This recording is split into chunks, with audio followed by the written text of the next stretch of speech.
Just like that.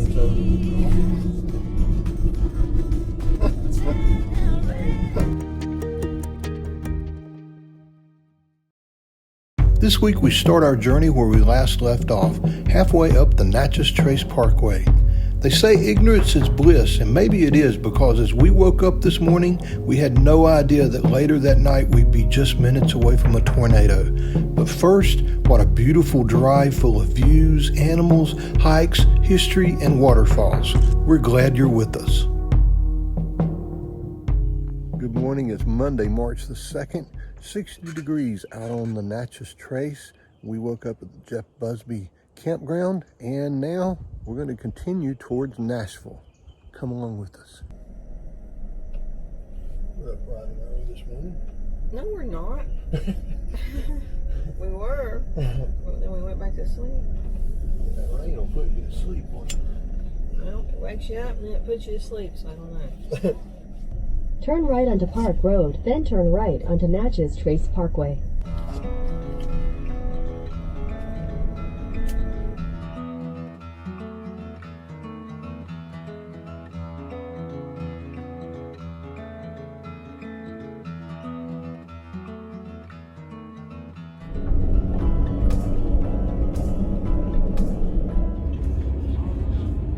So we're looking for a place to dump our tank, so we're going to drive through the Davis Lake campground. It looks really, really nice. It's a little lake over here on the side. We're thinking that it's $11 a night. If that's not right, we'll put that down below. But we thought we'd just show you what it looks like. The campsites are paved. There's a lot over here next to the lake.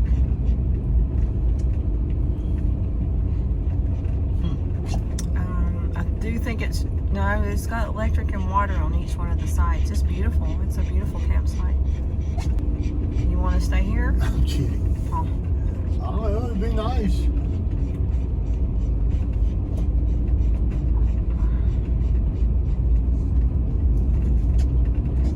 A lot of nice sights. We've only driven like an hour and a half, so Yeah. we're not going to stay here, but it would have been nice. It's tempting to stay here. It is very tempting to stay here. There is no cell phone signal here. You can see washer and dryers over there at the bathhouse, past Owen's big nose. So we got the dump done. Cousin Eddie. Cousin Eddie, as Owen calls it. So what's next? Meriwether Lewis Campground near the end of the Natchez Trace.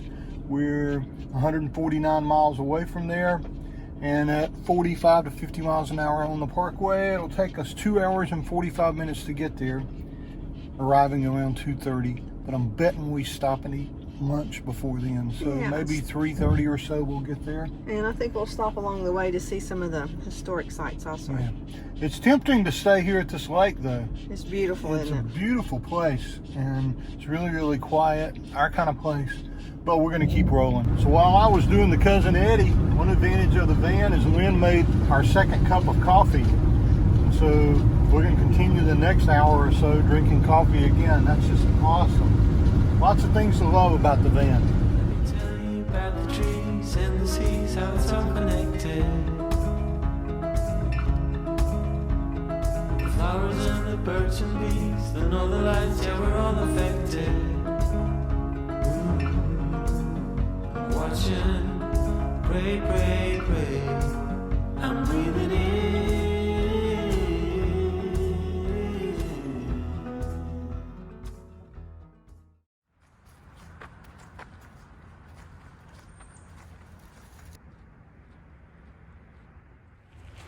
So have you thought of driving to Alaska and wondered if you would like it? If you're not sure, you could always come and do the 440 miles of the Natchez Trace Parkway. It's not quite as remote as Alaska. In fact, it's nowhere near as remote. But once you get on it, it has that feeling. There are no gas stations.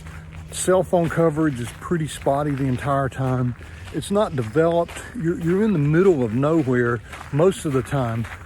The biggest difference is you're probably never more than 30 minutes away from civilization in a local town. But if you're on the fence as to whether you think you want to drive that route to go to Alaska, it's similar, and it gives you somewhat the same kind of feeling. I don't agree at You don't all. agree? Because it's not as remote, you don't see as many. Tell me why. Well, it's definitely not as remote, and I You're don't trying know. to be The nice. scenery is just so different. I mean, to me, going to Alaska was well worth the drive that you had to take. Yeah. This for the remoteness, yes, but other than that, no. You're not going to see what you see. in No, Alaska. you're not going to see or experience all the wildlife or anything else, so I have to disagree with that. She talks me out of a lot of things that I think, and maybe she's right. I do know that for just the pure driving, it's not as rough a road as anything you'll experience in Alaska, but there is the sense that you might not hear or see another car for miles and miles and miles. And I think that was the point I was trying to make. So this is the old trace here. Some of the other places we've shown you much deeper, but this one is not. And here are the markers of 13 unknown Confederate soldiers.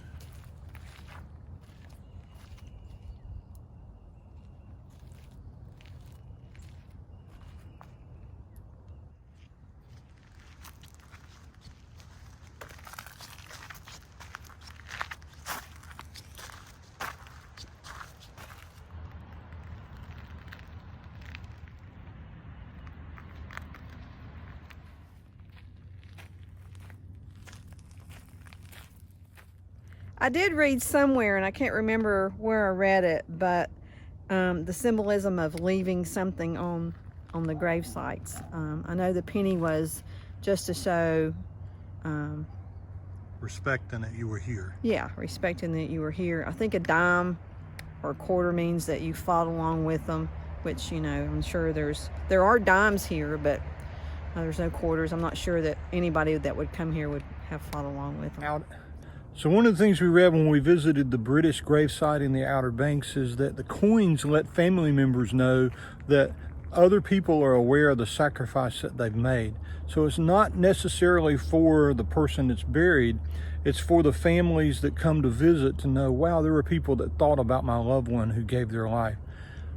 Like Lynn said, there aren't going to be a lot of family members that come here that fought in the Civil War or even have a tie to it anymore, and especially since these are 13 unknown soldiers. So I looked up the meaning of leaving the coins on the headstones, and this is what it says on Google. Leaving a penny at the grave site means simply that you visited. A nickel indicates that you and the deceased trained in boot camp together, while a dime means you served with him in some capacity. By leaving a quarter at the grave, you are telling the family that you were with that soldier when he was killed.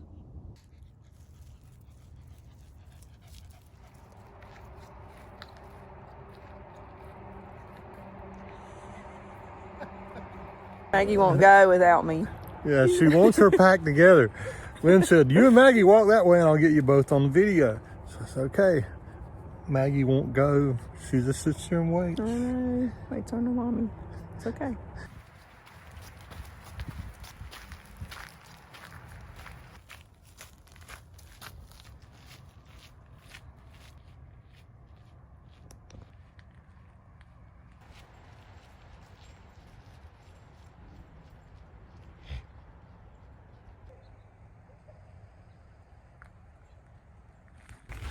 We don't usually put that on camera, but we do that all the time to force Maggie to run when we stop. And so one of us will run with her. Maggie always wins that race though. And it's not just her mom that she'll wait on. If her whole pack is not together, she'll just sit and wait like that. You okay, sweetheart? Did you win the race this time? Did you? She always wins. She does. You want me to race you down here? You want to race?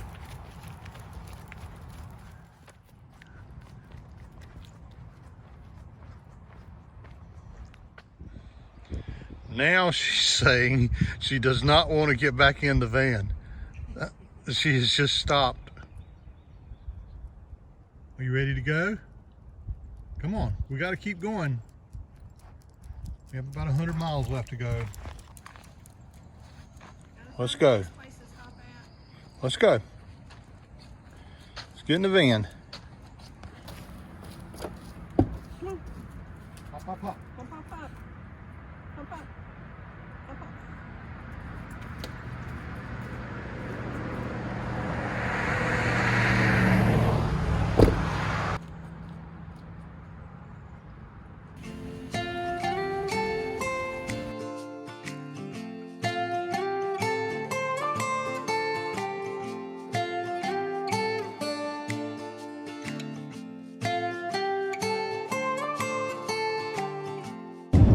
That looked like it could be a little bit of anything, a deer or maybe even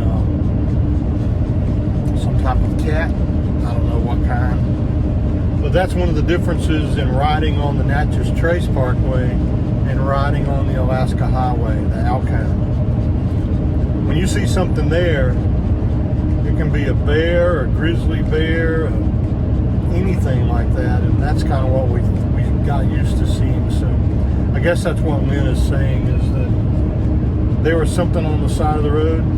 It turned out to be a dog. Probably a wild dog, but still just a dog. In Alaska, that could have been a wolf or a coyote. So yeah, she's probably right.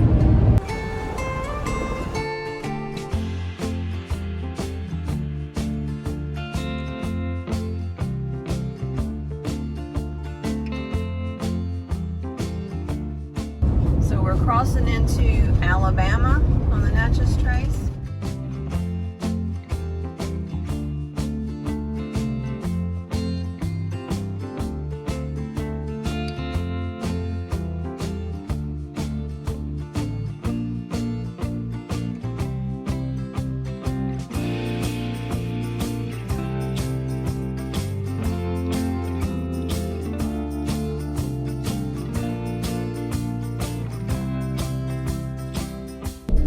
Large part of what you do on the Natchez Trace Parkway is just drive and look. It's okay. It's pretty. There are a lot of places to get out and take hikes and to see historic stuff. There's some bears. Wait a minute, those are cows. You wish.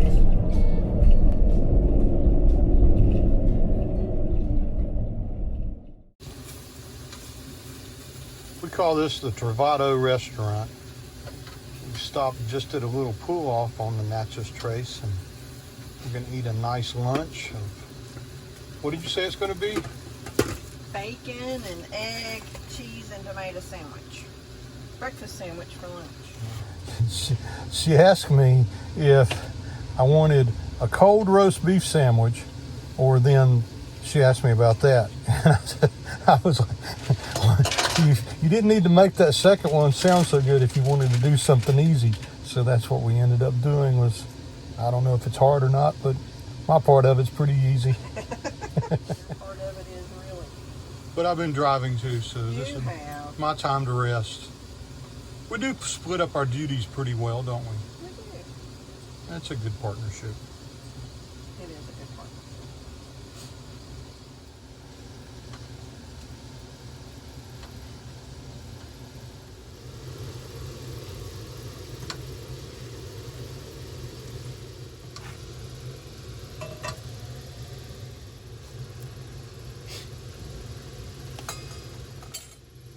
You want one or two pieces? Yeah. One.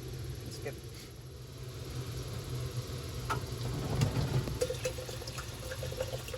So, Ristorante Travato is awesome. Way to go. It's good. We have learned that we need to stop when we're traveling. Your instinct is to just keep driving and driving and driving. But when your kitchen's right there with you, you should stop, shouldn't you? You should. And you should. Not go so long between meals and stuff. We kind of get, what do you get? Hangry, and I get humpy. Oh yeah, you get humpy and I get hangry. We kept waiting on there to be this epic view that we were going to stop for, and then we realized that it's raining. We're not going to stop anyway and get out, so we just stopped at the first one we saw after that. That was an awesome lunch. Good little stop. Back on the trace we go. Back on the trace we go. We got about an hour left to go to get to our campground. About 2 hours to get completely through the trace. So we're going to have to make up our minds about whether we're going to stay on the trace or we're going to stop. Yeah.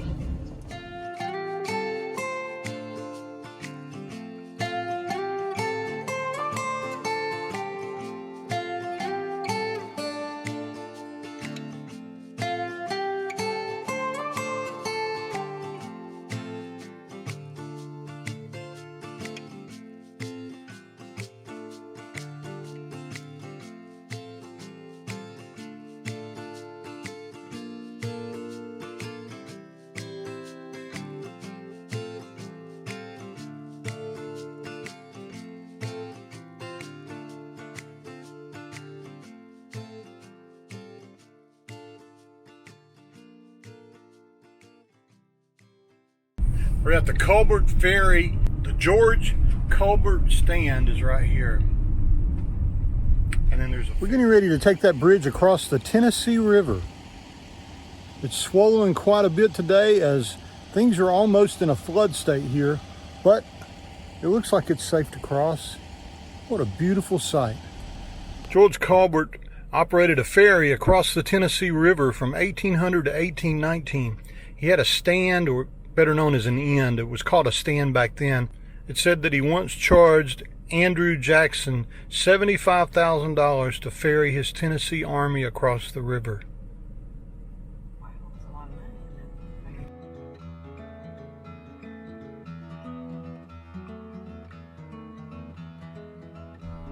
Maggie hasn't taken her eyes off of that river.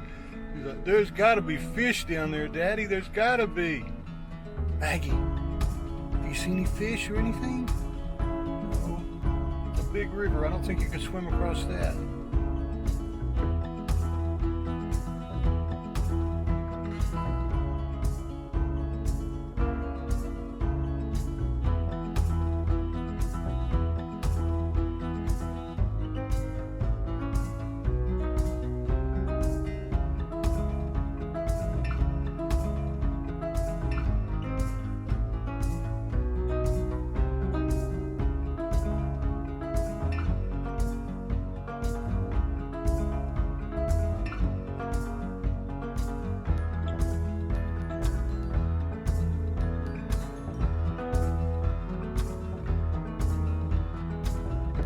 Pretty. That was beautiful, wasn't it? Okay, I changed my mind. $75,000 was not enough money to ferry an entire army across that.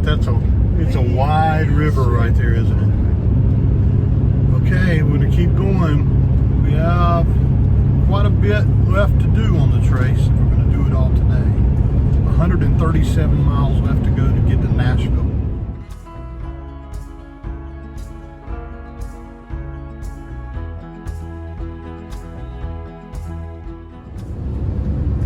Past the Tennessee state line, the last state that we'll go through on the Natchez Trail.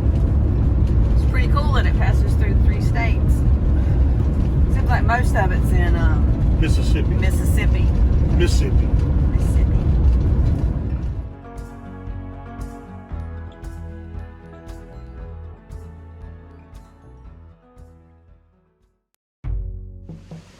We decided to bypass the campground and head on towards Nashville.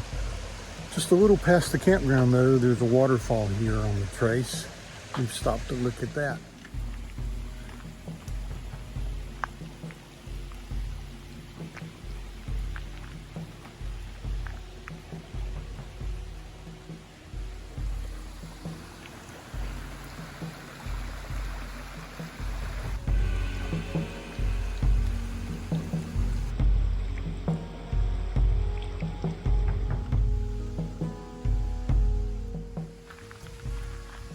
Here are these trees that we keep seeing from the road. They're actually dead, but look, the leaves are just so pretty.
So this goes out to my buddy Jim Conkey. Maggie just said, Jim, that's some mighty fine H2O.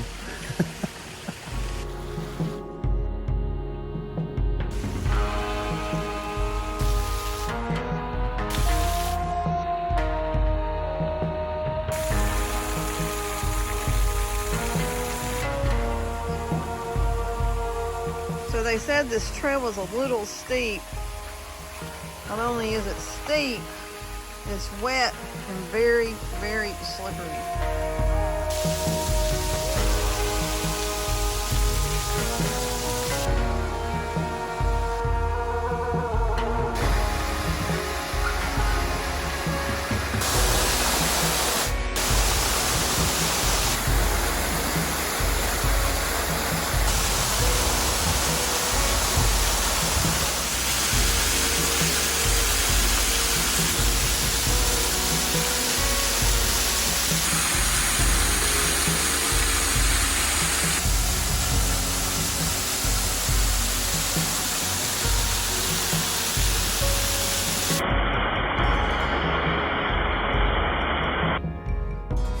This is pretty cool, hiking underneath a waterfall like this. It is awesome. It's the best thing we've seen on the trace so far, for sure.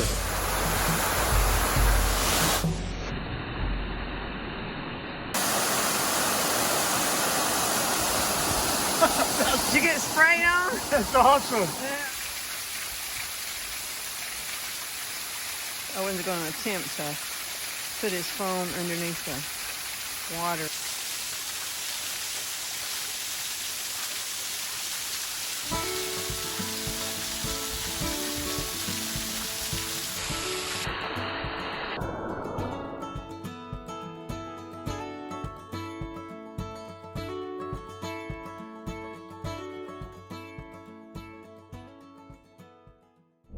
So anytime you change your plans, you're put in this situation like we are right now. We're reaching the end of the Natchez Trace Parkway, and we don't have a place to spend the night tonight. So we're frantically looking for a place. I haven't told Lynn this yet, but I'm getting ready to suggest that we get a hotel room and relax and go eat a big steak dinner and regroup tomorrow morning. We haven't had a hotel room on this entire trip. I don't think we've ever taken a trip and got a hotel room, have we? No, you usually don't let us. Me? Yeah, you. The issues you have, it's not like being on the Alaska highway, but in some ways it is. It's the same kind of thing. You have limited cell phone connectivity, so when you're out here on the trace trying to research where to go next, it's really difficult. But like we just saw, you see deer running across the highway and get to see all kind of beautiful things, so it makes up for it, especially when you know you have kind of an ace up your sleeve of knowing you could go to a hotel if you needed to. Because we can park our RV in a hotel parking lot. I guess that's my reason. I packed my bags and now I'm gone. Somewhere between the sun and the deep blue sea. That's where you find me. Tan and red, flat out on a beach bed. That's where you find me. Working on my fishing skills in a little boat that I'll rent. Ain't got nothing but time to kill. As we get near the end of the Natchez Trace Parkway, we're at one of the most iconic places on the parkway, the Double Arch Bridge. Beautiful. It is really pretty. Sun is setting over here behind us. We got to go find a place to spend the night. I guess Beautiful. this part has somehow Between the sun and the deep blue sea. That's where you find me. Tan and red, flat out on a couple of miles on the Natchez Parkway. We did every mile of the Natchez Trace Parkway. between the What's this mile marker? 4:41. We have 3 more miles on the parkway. So what do you think? Worth it? It was beautiful. It was a cool experience. See it? All over with the crane. Here's a Don't shell accuse me station. of thinking. Just like that, it's over. What she said. Just like that, it's over.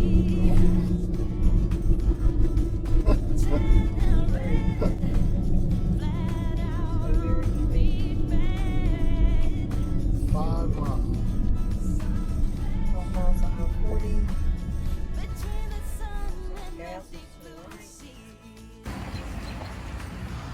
So we're gonna go take in the Loveless Cafe.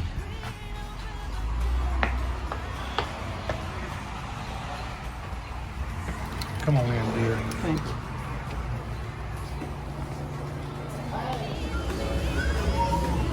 The famous biscuits are made there. 65 years.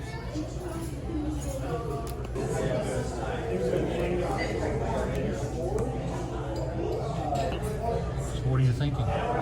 Thinking fried chicken. What do you Fried think? chicken. We're at the famous Loveless Cafe. It's been around for 65 years. They've been making biscuits and food for people. But it's going to be good. What do you think? I think it is. I can't wait. I'm hungry, aren't you? Yeah, I am hungry. And we have to, what do we have to do? We got to figure out where we're going to stay tonight. But You wouldn't think we'd be sitting here eating dinner, just lollygagging around, would you? we'll go with the chicken. Oh my goodness, how many pieces did you get? Chicken. We've done a number on the biscuits so far.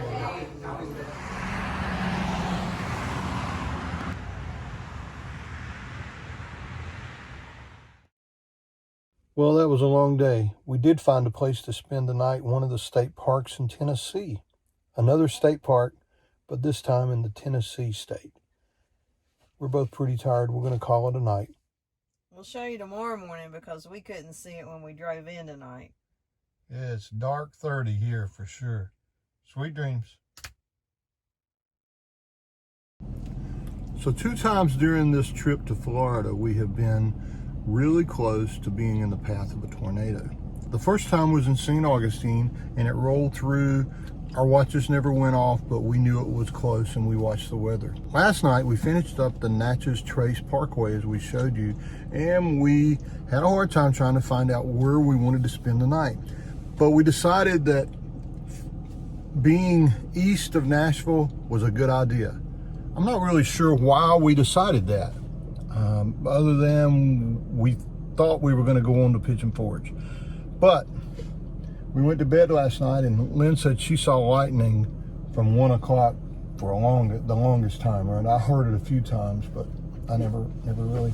Our watches never went off. But if you're aware and watch the national news, Nashville had an EF3 hurricane go through the middle of the city last night, devastating buildings, and at least 7 are dead, many are missing, and it's just sobering to be so close to something so dangerous, isn't it? It is. It really is. And so we woke up this morning.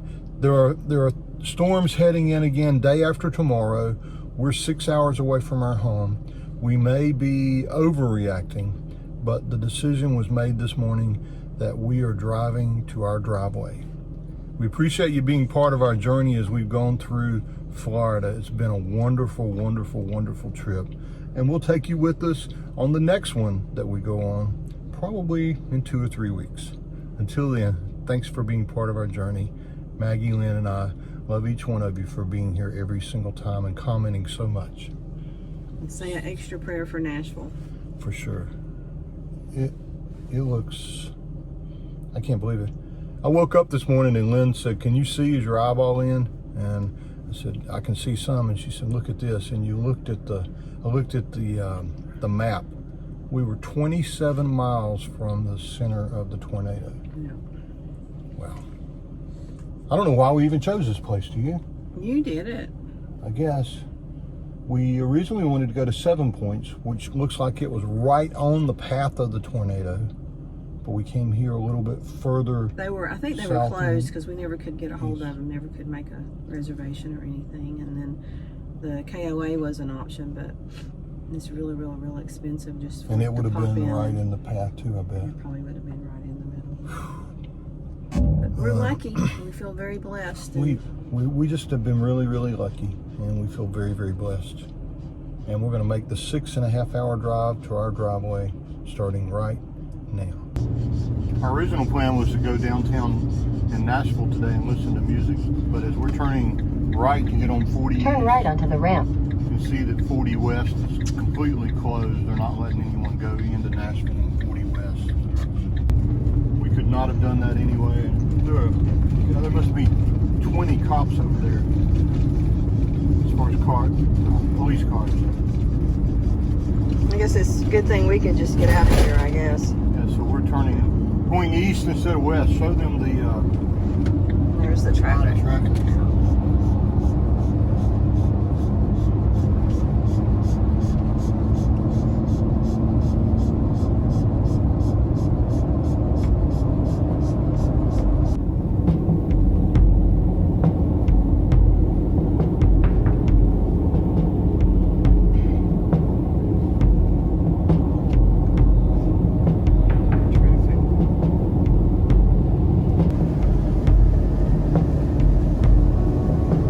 We've been on the road for 5 minutes, and this is how close the tornado came to being right where we were staying. Lots of debris down on the side of the road. Signs are out.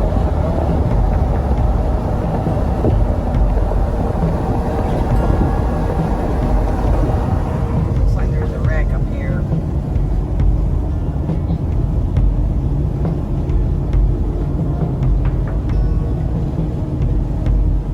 Our hearts go out to those who lost lives, loved ones, and property during these devastating tornadoes. Our journey into Florida and then back through Tennessee this year taught us many things. Most importantly, that life is precious, and that life can, and often does, change in a heartbeat. We arrived back at our little North Carolina home just in time to rescue a baby woodpecker who'd flown into our window. Like most of you, we are now staying at home taking care of ourselves and the animals around us. We appreciate you being part of our journey and hope you and your loved ones are safe during these trying times. Until we see you again, happy tales.